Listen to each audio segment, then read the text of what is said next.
اعوذ باللہ من الشیطان الرجیم بسم اللہ الرحمن الرحیم۔ سورہ بقرہ آیات نمبر 238 تا 242 میں ہر حالت میں نماز کی پابندی کی ہدایت اور بیوہ اور متعلقہ عورتوں کے بارے میں کچھ ضمنی ہدایات۔ اعوذ باللہ من الشیطان الرجیم۔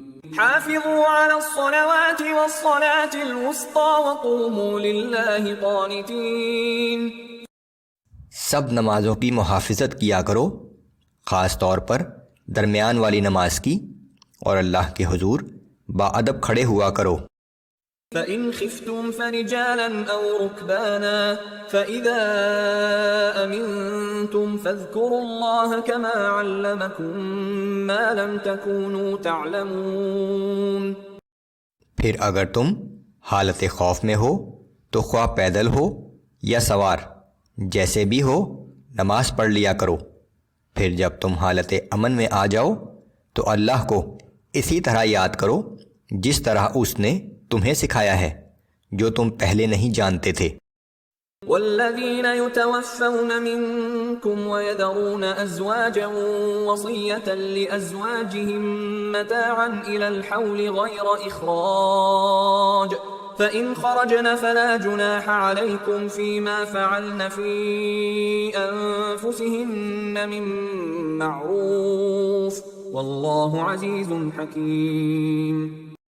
اور تم میں سے جو لوگ فوت ہونے لگیں اور ان کی بیویاں زندہ ہوں، ان پر لازم ہے کہ مرنے سے پہلے اپنی بیویوں کو 1 سال تک کا خرچہ دینے اور انہیں اپنے گھروں سے نہ نکالنے کی وصیت کر جائیں۔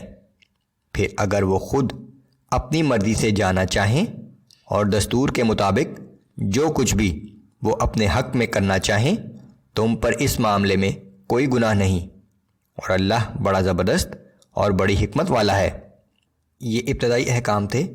احکام میراث نازل ہو جانے کے بعد اب شوہر کی وفات پر بیوہ کو یہ حق حاصل ہے کہ وہ اپنی عدت شوہر کے گھر میں گزارے اور وراثت میں اپنا حصہ حاصل کرے۔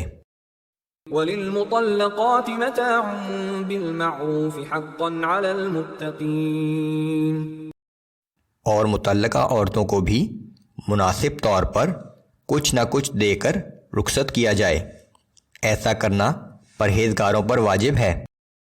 كَذَلِكَ يُبَيِّنُ اللَّهُ لَكُمْ آيَاتِهِ لَعَلَّكُمْ تَعْقِلُونَ۔ اللہ اس طرح تمہارے لیے اپنے احکام صاف صاف بیان فرماتا ہے تاکہ تم سمجھ سکو۔